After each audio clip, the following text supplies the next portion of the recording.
Pour cette vidéo-ci, je vais vous montrer comment faire une première étape de correction. En premier lieu, je vais vous montrer comment le faire en papier parce que c'est pas tout le monde qui a des outils numériques. Ensuite, je vais vous montrer comment je le fais aussi avec l'iPad, ce qui est vraiment ma façon préférée. Mais comme tout le monde n'a pas d'iPad, commençons avec le papier. L'idée, c'est que quand vous avez votre référence papier, vous devez vous en servir vraiment comme quelque chose qui vous aide à reporter la réalité sur une autre feuille. On n'a pas la même échelle ici, donc évidemment, ça va influencer notre résultat. Donc, on ne peut pas mesurer les dimensions avec la règle. C'est pour ça qu'il nous faut toujours parler de dimensions relatives. Il va falloir essayer de positionner nos éléments de façon relative entre eux. Donc, on va prendre toujours des références horizontales et verticales entre différents éléments, puis on va essayer de corroborer leur position. Okay? Donc, par exemple, ici, si je prends le côté du nez, puis là, j'essaie d'être vraiment là, horizontal, puis que je viens juste, vertical, puis que je viens jusqu'ici, on voit là, avec précision où ça arrive sur la bouche. Okay? Puis là, je me dis, je vais peut-être prendre un crayon plus foncé pour vous montrer qu'est-ce que ça fait. Donc, on a le côté du nez ici, qui vient là. Okay? Alors, dans mon dessin, je réalise que le bout de la bouche va dépasser un tout petit peu.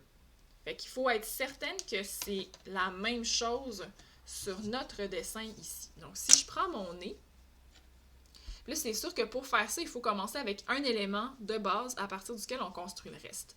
Donc, ici, je pourrais dire que le nez est l'élément de base. Donc, si j'ai mon pourtour de nez sur ce côté-ci, je vais m'assurer que le côté du nez, puis là, j'essaie d'être vraiment vertical, arrive là.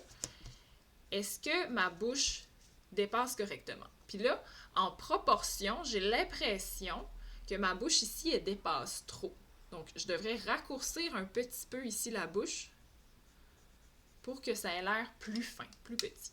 Et là, c'est ce qui se passe, c'est que quand on raccourcit, bien là, on fait des petits changements à notre dessin, tranquillement, pas vite. On commence à raffiner le positionnement des traits. Regardez ici aussi le bout du nez. Donc ici, si j'ai la partie la plus longue du nez. Donc ici, là, on voit qu'on a le dessous. La partie la plus longue arrive là. Si je reporte vers le bas complètement,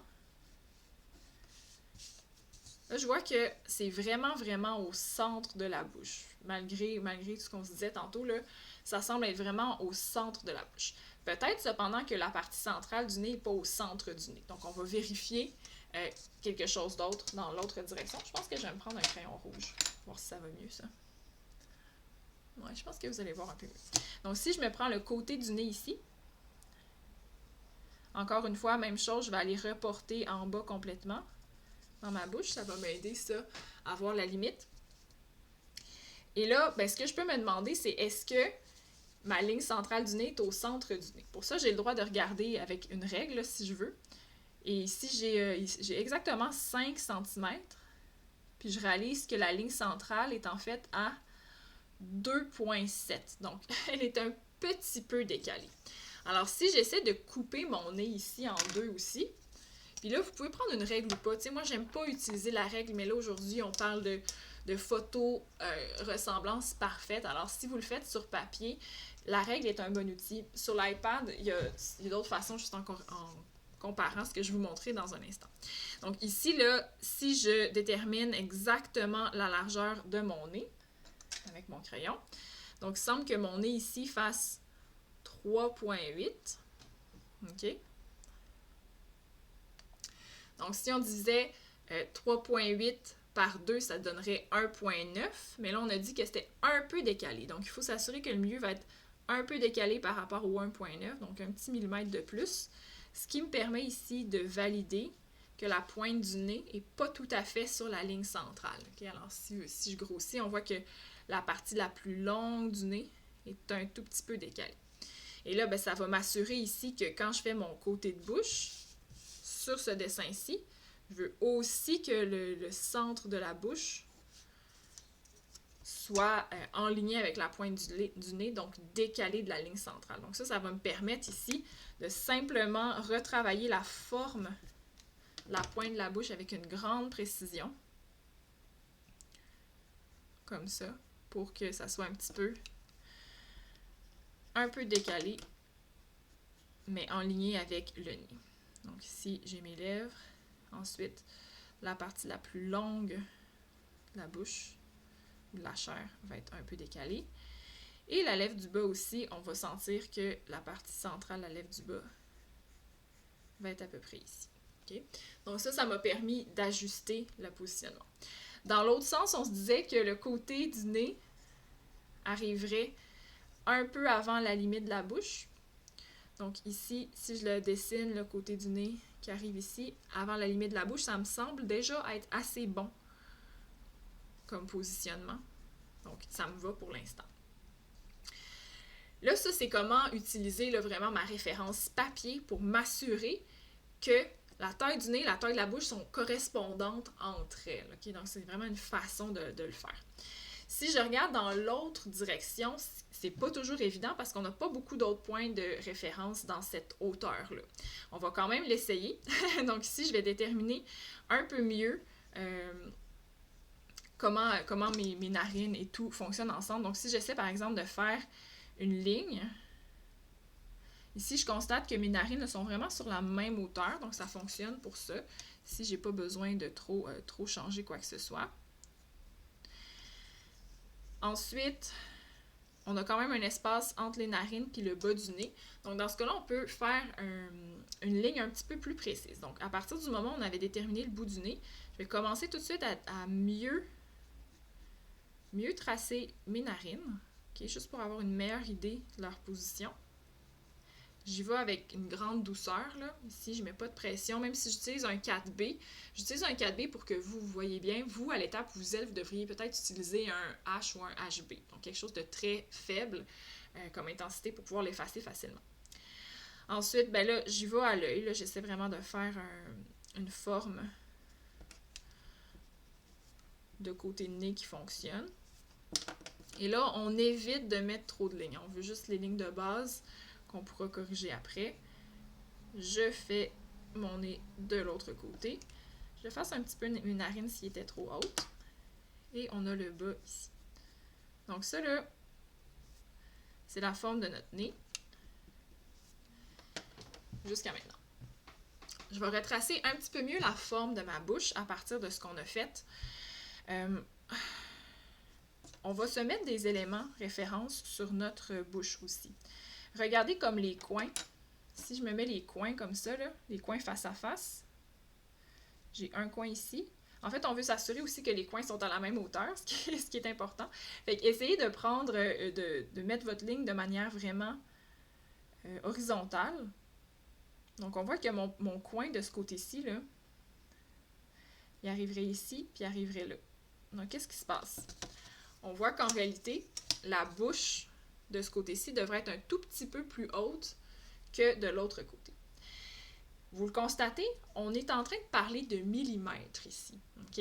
Mais la photo-ressemblance, c'est millimétrique. C'est vraiment, vraiment ça qui nous intéresse, de trouver la différence d'1 millimètre de positionnement ici et là, puis de prendre le temps d'aller le faire avec une grande précision.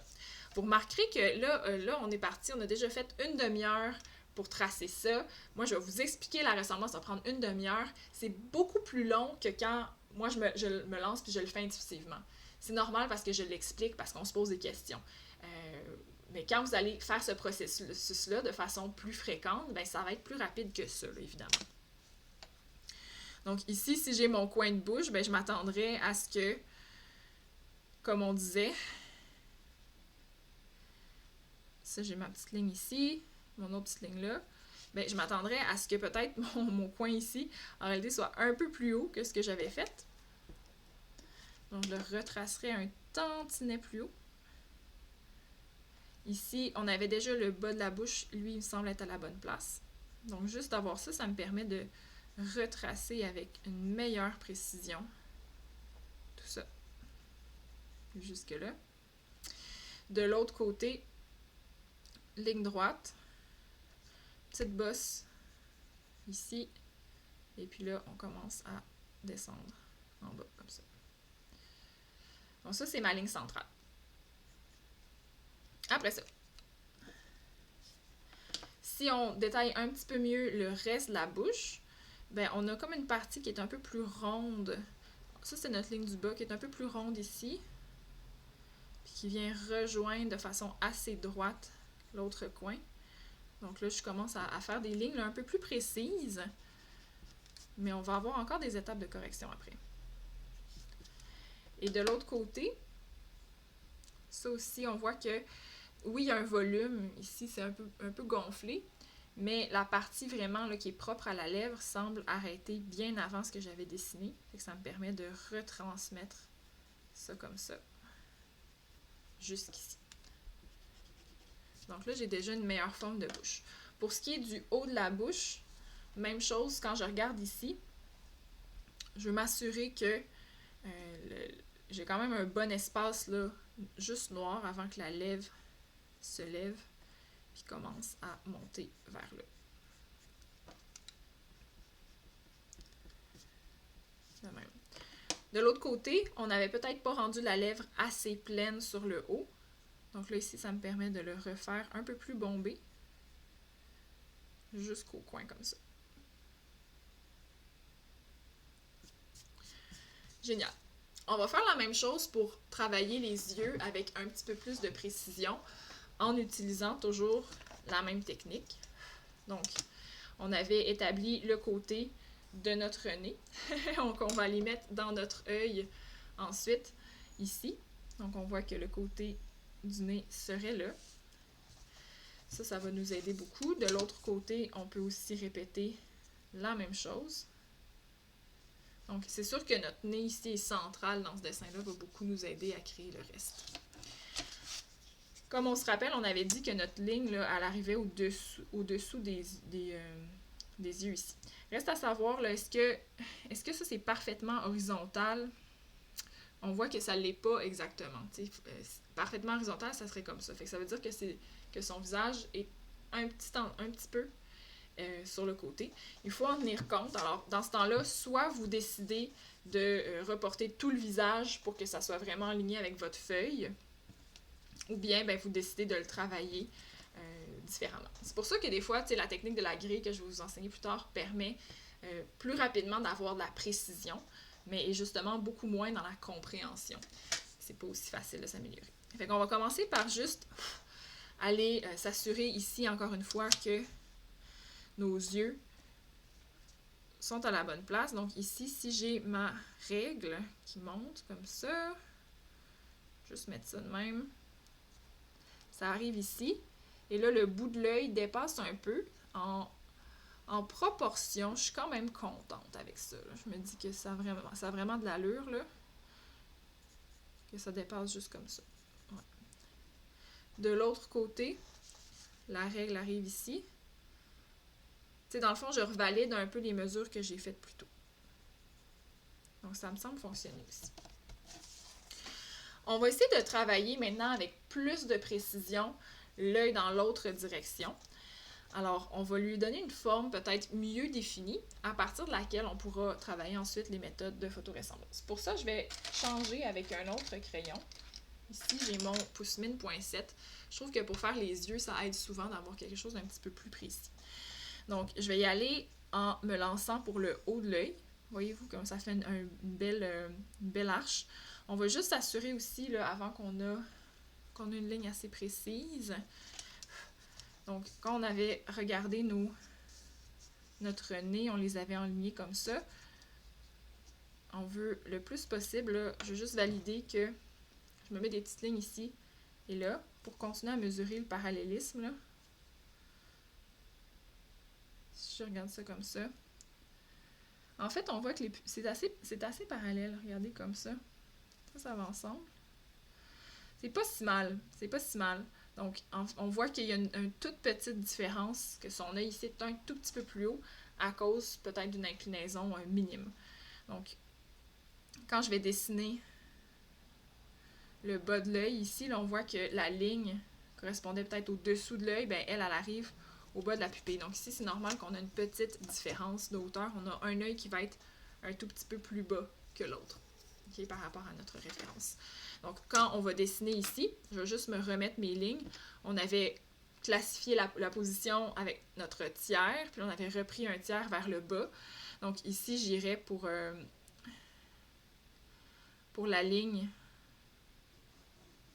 si je me fais une ligne là, qui traverse comme ça, cette ligne-là, c'est le bas de l'œil, puis l'autre ici, ben l'œil va être un petit peu plus bas. Donc on semblait l'avoir quand même réussi avec ce qu'on faisait. Alors, allons-y, je vais juste me faire mes formes qui semblent les faire un petit peu plus adéquates. Donc ça c'est le contour de l'œil ici. Le coin va aller jusqu'en bas, peut-être passer même un peu plus bas que ce qu'on avait dessiné. Ensuite, on a une belle inclinaison. En fait, je vais juste effacer ça pour le refaire. Des fois, c'est plus facile d'effacer puis de juste refaire. Donc, le coin de l'œil, puis tout l'œil ici va tout s'étendre en longueur, comme ça. Remarquez comme les yeux ne sont pas supposés être si ouverts. C'est vraiment ce qu'il y a autour de l'œil qui va donner l'impression qu'il est plus grand. Okay, donc ça, c'est la partie du haut de l'œil. Ensuite, on voit qu'à l'intérieur de l'œil, on ressent l'épaisseur de la paupière du bas. Comme ça. Et là, on voit l'épaisseur ici. De même, là, je vais me laisser de l'espace pour les cils. Donc, je les mets de manière très approximative là, pour l'instant. Juste pour sentir qu'ils sont là. En bas aussi, prendre de l'espace. Et là, ensuite, on a la paupière du haut. Je vais la retracer juste avec un petit peu plus de vigueur, de précision. Comme ça. Et puis là, ça tourne vers le bas. Donc là, je suis avec mon pouce mine 0.7. D'avoir tracé ça, maintenant, c'est juste un peu plus précis que tantôt. Puis quand on va faire notre autre round de précision, ça va nous aider. De correction, ça va nous aider après. On peut donner l'idée de la position de l'œil, de la pupille et de l'iris. Regardez comme on se laisse quand même beaucoup d'espace blanc de chaque côté. On va avoir la pupille vraiment ici. Donc là, c'est tout pour le moment.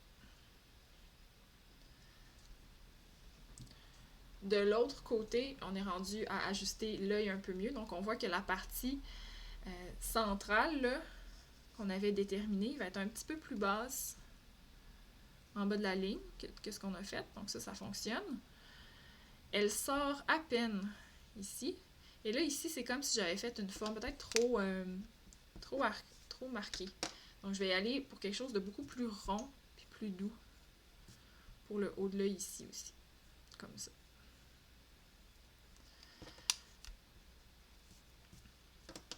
En bas, ben là, notre épaisseur d'œil était vraiment plus visible en bas de la ligne. Là. Donc, on remarque ici la différence de hauteur. Donc, j'ai la paupière du bas.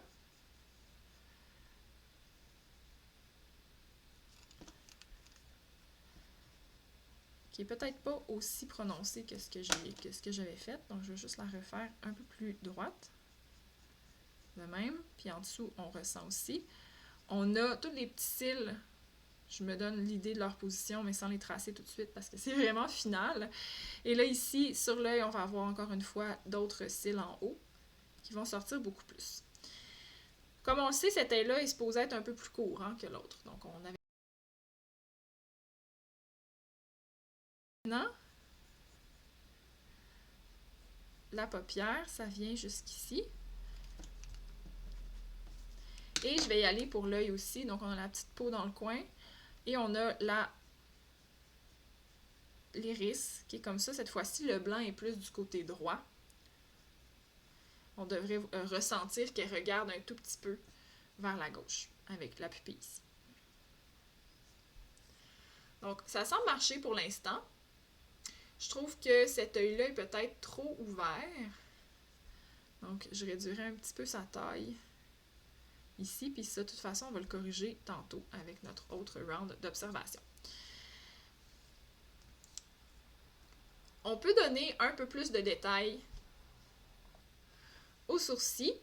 On a déjà un bon espace pour eux. Donc, des fois, ici, c'est juste de commencer à leur donner une forme qu'on pourra corriger par après. Mais juste pour nous assurer que la position des sourcils fonctionne. Comme ça, c'est une bonne méthode. de l'autre côté aussi, on fait quelques poils. Je mets pas beaucoup de pression encore, hein, parce que là, je vais changer ça. C'est toutes des lignes qui vont probablement s'effacer. Parfait. Donc là, ça va assez bien pour ce round-là de précision. Je vais vous montrer comment faire un deuxième round de correction en utilisant la méthode du iPad. Donc là, on a utilisé la méthode papier. Ceux qui n'ont pas de iPad, vous allez probablement devoir toujours travailler en papier et vous prendre des références. Donc pour terminer, là, comment on travaille là-dessus, ça va être vraiment de vous mettre des éléments de référence sur votre image, comparer en hauteur, en largeur, jusqu'à ce que ça fonctionne parfaitement. On parle de précision millimétrique, je le répète, donc on veut vraiment s'assurer que tout soit super bien aligné et ça se peut que ça prenne plusieurs itérations. Donc une fois que vous êtes rendu là, peut-être vous allez devoir remesurer encore. Bon, ça conclut la partie papier. Dans la vidéo suivante, je passe à comment faire notre correction sur iPad.